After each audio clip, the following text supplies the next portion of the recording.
அனைவருக்கும் வணக்கம். இந்த வீடியோல நம்ம டிஎன்பிஎஸ்சி குரூப் 2 பிரிலிமினரி எக்ஸாமுக்கு ரொம்பவே முக்கியமான பாடமான பொதுத்தமிழ் பாடத்தை எப்படி நம்ம ப்ரிப்பேர் பண்ணலாம் அப்படின்றத டீட்டெயில்டா இந்த வீடியோல நம்ம டிஸ்கஸ் பண்றோம்.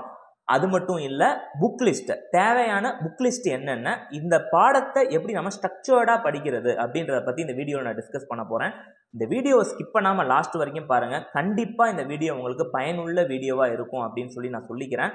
சரிங்க, இந்த எக்ஸாமுக்காக நீங்கள் ஒரு 3 மாதமாக படிச்சுட்டு இருக்கலாம். குரூப் 4 எக்ஸாம் எழுதினவங்க, இல்லை அதுக்கு முன்னாடியே நீங்கள் உங்களோட ப்ரிப்பரேஷனை ஸ்டார்ட் பண்ணியிருக்கலாம். அப்படி இருக்கிறவங்கள ஒரு கைண்ட் ஆஃப் ஆஸ்பிரன்ஸ், ஒரு குரூப் ஆஃப் மாணவர்களை நான் பிரிக்கிறேன். இன்னொரு குரூப் வந்து எப்படின்னா, இப்போ நோட்டிஃபிகேஷன் பார்த்துட்டு படிக்க வந்தவங்களா இருப்பீங்க. 2 பேர்த்தாலையும் இந்த எக்ஸாமை தாராளமாக கிளியர் பண்ண முடியும். அதை நான் சொல்லிக்கிறேன். ஏன் அப்படி சொல்கிறேன்னா, இது வந்து ப்ரிலிமினரி எக்ஸாம். இது எந்த விதத்துலையும் உங்களுக்கு மெரிட்டுக்கு அங்கே எடுத்துக்க மாட்டாங்க. மெரிட்டுக்கு எதை எடுத்துப்பாங்க அப்படின்னா, உங்களோட மெயின்ஸ் எக்ஸாம் ஸ்கோரை தான் அவங்க மெரிட்டுக்கு எடுத்துப்பாங்க. இது சார்ந்து நான் நிறையா வீடியோ, கொஞ்சம் தயவு செஞ்சு கொஞ்சம் சீக்கிரம் அப்ளை பண்ணிவிடுங்க.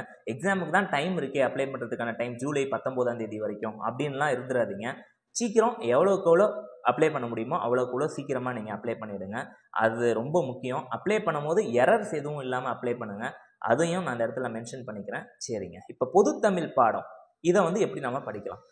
இதை வந்து நீங்கள் பார்த்தீங்கன்னா, உங்கள் சிலபஸை, உங்கள் ப்ரிப்பரேஷன் ஸ்டார்ட் பண்ணுறதுக்கு முன்னாடி உங்கள் சிலபஸை ஒரு வாட்டி பிரிண்ட் அவுட் எடுத்து கையில் வச்சுக்கிங்க. பொதுத்தமிழ் மட்டும் இல்லை, இருக்கக்கூடிய எல்லா சப்ஜெக்ட்ஸுக்குமே உங்கள் பொதுத்தமிழாக இருக்கட்டும், ஆப்டிடியூடாக இருக்கட்டும், இல்லை அந்த ஜென்ரல் ஸ்டடீஸ் பேப்பராக இருக்கட்டும், அது மொத்த சிலபஸ் காப்பியும் உங்கள் கையில் இருக்கணும். ரெண்டாவதாக நீங்கள் பண்ண வேண்டியது, அடிப்படையாக அந்த சிலபஸில் இருக்கக்கூடிய அந்த வார்த்தை ஒவ்வொன்றுக்கும் உங்களுக்கு அர்த்தம் தெரிஞ்சிருக்கணும்.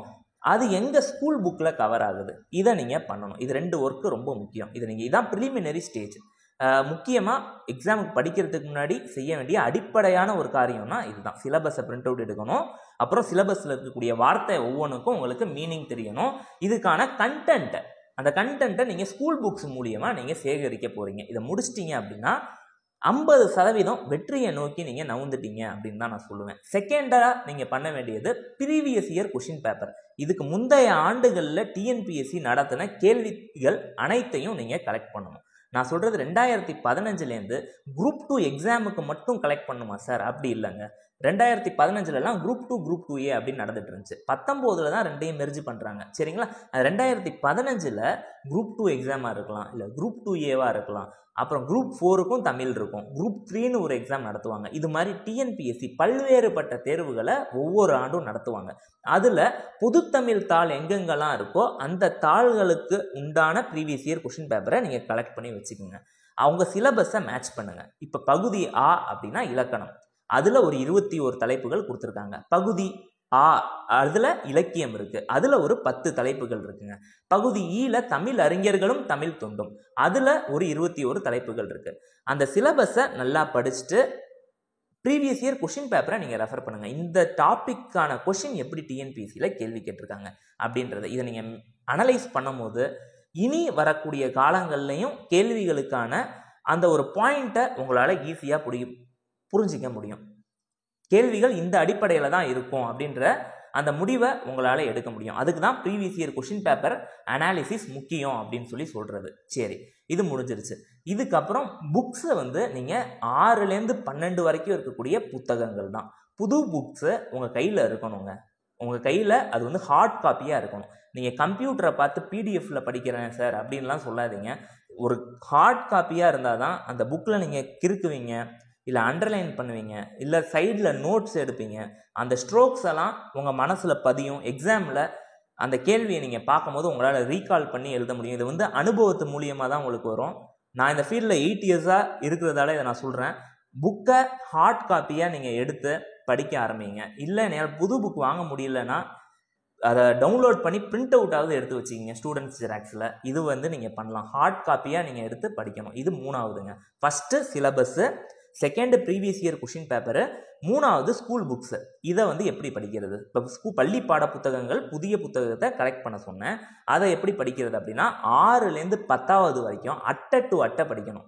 Rapper to wrapper, page by page வந்து நீங்கள் படிச்சிருக்கணும். அந்த புக்கில் வந்து கீழே அடியில் எங்கேயாவது பாக்ஸில் ஒரு சின்னதாக ஒரு இன்ஃபர்மேஷன் கொடுத்துருக்காங்க அப்படின்னா அதை கூட நீங்கள் நோட் பண்ணி வச்சுக்கணுங்க.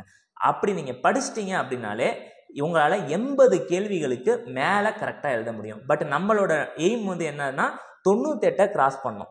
அதுக்கு நீங்கள் என்ன பண்ணணும், 6th to 10th ஃபஸ்ட்டு நான் தரவாக படித்து முடிச்சிட்டேன். அதில் வந்து 9வது 10வது புக்கு ரொம்ப ரொம்ப முக்கியம். இதுலேயே உங்களுக்கு இலக்கண பாடத்தில் கொடுத்துருக்கக்கூடிய அந்த 21 தலைப்புகளும் உங்களுக்கு இதிலேயே வந்துடும். இது முடிஞ்சிருச்சு. நெக்ஸ்ட்டு 11 12வது புக்கு, புது புக்கை பற்றி நான் பேசிக்கிட்டு இருக்கேன். இதை நீங்கள் தெளிவாக படிக்கணும். படித்து முடித்ததுக்கப்புறம் 3வது ஸ்டேஜ் ஆஃப் புக் என்னன்னா சிறப்பு தமிழ். 11வது 12வது புக்குக்கு மட்டும் உங்களுக்கு சிறப்பு தமிழை நம்மளோட தமிழக அரசாங்கம் ரிலீஸ் பண்ணியிருப்பாங்க. அதில் சிலபஸ் வைஸ் கவர் ஆகக்கூடிய டாப்பிக்கை நீங்கள் படிக்கணும். இதை ஒரு வாட்டி நீங்கள் படித்தா பத்தாது. உங்கள் எக்ஸாமுக்கு போகிறதுக்கு முன்னாடி கடைசி ஒரு மாதம் ரிவிஷனுக்குன்னே நீங்கள் அலோகேட் பண்ணணும். ஒரு 7 வாட்டி இதை நீங்கள் படிச்சிட்டிங்கனாலே கண்டிப்பாக உங்களால் ஒரு 92 93 இதை நீங்கள் அசால்ட்டாக தாண்டிடுவீங்க. இது ஒரு பாயிண்ட்டாக அந்த இடத்துல நான் சொல்லிக்கிறேன். ரெண்டாவதாக உங்களுக்கு டைம் அதிகமாக இருக்கிற பட்சத்தில் பழைய புக்குக்கான ஒரு சுருக்கம், அதாவது ஜிஸ்ட் அப்படின்னு சொல்லுவாங்க, GIST ஜிஸ்ட். அதாவது என்னென்னா ஒரு சுருக்கம், முக்கியமான பாயிண்ட்டை நிறையா பிடிஎஃப்ஸ் வந்து நெட்டில் அவைலபிளாக இருக்குது. அந்த பிடிஎஃப்பை டவுன்லோட் பண்ணி பிரிண்ட் அவுட் எடுத்து அதையும் ஒரு வாட்டி வாசித்து விட்டுருங்க. அதில் வந்து எப்படி இருக்குன்னா உங்கள் சிலபஸ் டாப்பிக்கை மட்டும் அந்த ஜிஸ்ட்டில் கொடுத்துருப்பாங்க. அதை ஒரு வாட்டி நீங்கள் படிச்சுட்டு தேவிரா அப்படின்னு ஒரு புக் இருக்குது, அதையும் நீங்கள் படிச்சிட்டிங்கன்னா ஹோலிஸ்டிக்காக அந்த பொதுத்தமிழ் தாளுக்கு நீங்கள் தயாராகிடுவீங்க. கண்டிப்பாக 98க்கு மேலே உங்களால் ரீச் ஆக முடியும். இதை வந்து இந்த இடத்துல நான் சொல்லிக்கிறேன். இதை வந்து ஸ்டேஜ் பை ஸ்டேஜாக நீங்கள் கொண்டு போகணும். முதல்ல 6 to 10 வரைக்கும் இருக்கக்கூடிய தமிழ் பாட புத்தகத்தை அட்டை டு அட்டை நீங்கள் படிக்கணும். ரெண்டாவதாக 11 12 புது புக்கை பற்றி பேசிகிட்டு இருக்கேன், அதை நீங்கள் படித்து முடிச்சிடுறீங்க. அப்புறம் 11வது 12வதுல இருக்கக்கூடிய சிறப்பு தமிழை நீங்கள் படிக்கிறீங்க. நான் 6வதுலேருந்து 10வது புது புக்கை மட்டும்தான் அட்டை டு அட்டை சொன்னேன். 11வது 12வதுலாம் சிலபஸில் இருக்கக்கூடியதை நீங்கள் படிக்க போகிறீங்க. அப்புறம் பழைய புக்கோட சுருக்கம் அதை படித்து முடிச்சுட்டு தேவிரா புக்கு, அது ஏன்னா இப்போ கேள்விகளுடைய தரம் வந்து 1-2 கேள்வி வந்து கொஞ்சம் வெளியில் போகுது. அந்த 1-2 கேள்வியையும் நீங்கள் மிஸ் பண்ணிடக்கூடாதுன்னு இதை நான் சொல்கிறேன். இது எல்லாத்தையும் நீங்கள் படிச்சிட்டிங்க அப்படின்னா உங்களால் தமிழில் நிச்சயமாக 100க்கு 100 எடுக்கலாம்.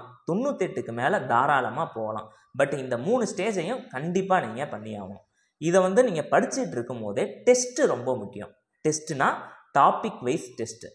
இலக்கண பாடத்தில் பொருத்துதல், தொடரும் தொடர்பும் அறிதல், பிரித்தெழுதுக இந்த மாதிரி இருக்குன்னா ஒரு டாபிக் தொடர்பான டெஸ்ட்டை நீங்கள் எழுதி பார்க்கணும். ரெண்டாவது பிளாக் பேஸ்டு டெஸ்ட்டு. அப்படின்னா என்னென்னா இலக்கணத்தை மட்டும் ஃபுல்லாக டெஸ்ட் எழுதி பார்க்குறது. அப்புறம் ஃபுல் சப்ஜெக்ட் டெஸ்ட்டு. இது வந்து எக்ஸாமுக்கு ஒரு 20 நாளைக்கு முன்னாடி நீங்கள் எழுதணும். பொது தமிழ்னா ஒரு 100 கேள்விகள் அந்த ஃபார்மேட்டில் எடுத்துகிட்டு நீங்கள் வந்து அதற்கான ஆன்சரை OMRல ஷேட் பண்ணி பார்க்கணும். இது ரொம்ப முக்கியம்.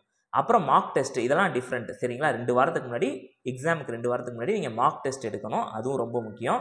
அதில் ஆப்டிடியூட் இருக்கணும், ஜென்ரல் ஸ்டடீஸ் இருக்கணும், தமிழ் இருக்கணும். அதெல்லாம் எக்ஸாம் ஸ்டேஜஸில் தனி. இப்போ நாம் பொது தமிழ் மட்டும் பார்க்குறதால இதுக்கு நான் சொல்லிகிட்டு இருக்கேன்.